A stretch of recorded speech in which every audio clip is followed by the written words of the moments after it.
10th standard students, our first chapter of history and political science is still pending. Okay.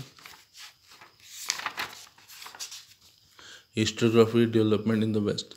We studied the tradition of historiography, modern historiography, development of scientific perspective in European historiography. Only what is remaining is 1.4, that is the notable scholars. Okay, so we shall see about the notable scholars. Now, the contributions of many scholars are important in the development of historiography. Let us have a look at the contributions of few notable scholars. Now, the first person whom we go to learn is Rene Descartes. Okay, Rene Descartes. It has to be pronounced in that way. 1596 to 1650. Rene Descartes was the foremost among scholars who insisted on verifying the reliability of historical documents by critically examining them. He is the one person who insisted on verifying the reliability, okay, of historical documents by critically examining them. You have to examine the historical documents. Among the rules given by him in his book Discourse on the Method, the following is supposed to have a great impact on the scientific method of research. Never to accept anything for true till all grounds of doubt are excluded. Means do not accept anything true till you clarify the things properly. Okay. When you say the sun rises in the east, now this is a fact which is there, or something is there, or the crows are white. Now you cannot just agree with that, but you have to check around it, find out the things, and then only decide for you till all your doubts are clear. Once your doubts are clear, then only you can say that the crows are white. But whether you have doubt that crows cannot be white, so till you get that doubt clear, you have to go through that all the documents and then say that at the last, no, crows are not white, but crows are black. Next is Voltaire. Voltaire is 1694 to 1778. Voltaire's original name was Francois Marie Arouet. Okay, Arouet. Francois, okay, Francois Marie Arouet. He was French. He opined that along with objective truth and chronology of historical events, considering social traditions, trade, economy, agriculture, etc., was also equally important in historiography. That along with objective truth and chronological history events, what is also required is considering social traditions, trade, economy, agriculture. This everything also comes under historiography. It gave rise to the thought that understanding all aspects of human life is important for history writing. For him, what he gave the thought was that everything is important aspect. Every aspect of human life is important for history writing. Thus, it is said that Voltaire was the founder of modern historiography. Next is George William Friedrich Hegel, 1770 to 1831. Hegel was a German philosopher.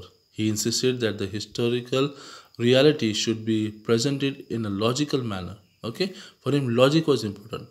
To him, the timeline of historical events was indicative of progress. He also thought that the presentation of history is bound to change over time as new evidence would come forth. Like, yeah, means evidences should change from time to time, new will come. With Hegel's philosophy, many scholars were convinced that historical methods were not of lesser quality, though they differed from scientific methods. The collection of his lectures and articles is published in a book entitled Encyclopedia of Philosophical Sciences. His book, Reason in History, is well known. Next is Leopold von Ranke, 1795 to 1886. Historiography of the 19th century was greatly influenced by the thought of Leopold von Ranke of Berlin University. He spoke about the critical method of historical research.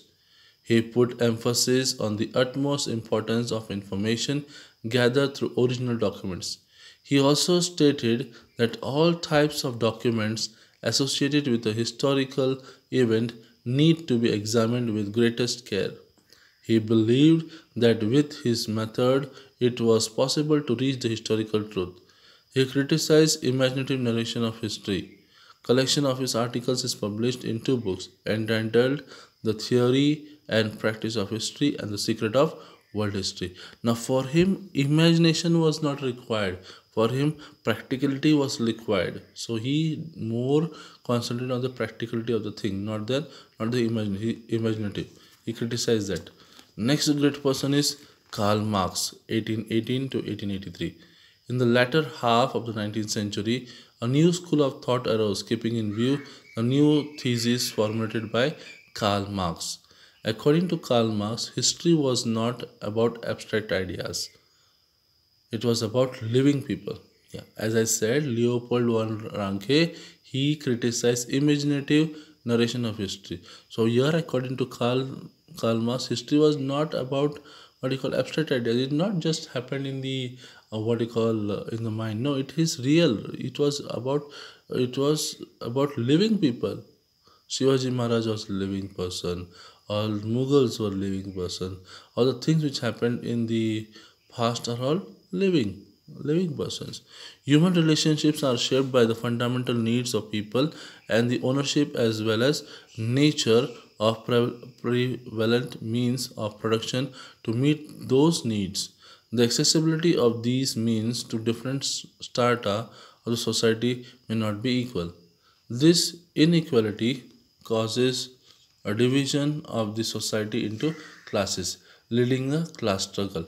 According to Marx, human history is the history of class struggle, as the class that owns the means of production economically exploit the rest of the classes. Thus Capital, a treatise written by him, is the most referred book all over the world.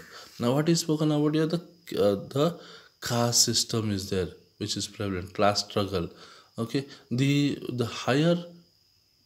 higher people staying in the higher class rung always exploits the lower people in the lower rung.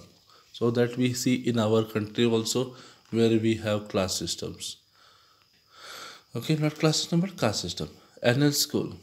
At the onset of the 20th century, a new school of historiography arose in France, which is known as Annals School. Annals School gave a new direction to history writing.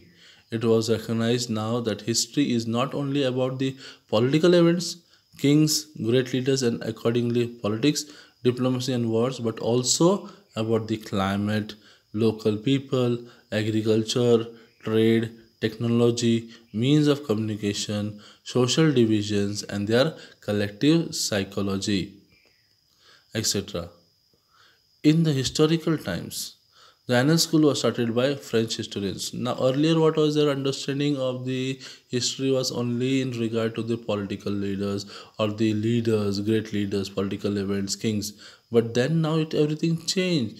Also, agriculture, trade, technology, means of communication. These all things also started coming into importance. Now, when things are written about history about males it is written because male dominated, so there was someone who had to write about females. So in order to write about females there came something called feminist historiography. Feminist historiography means the restructuring of the history from the perspective of women. The writings of Simone de Beauvoir helped in establishing the fundamentals of feminism. She was French, okay, the feminist writer.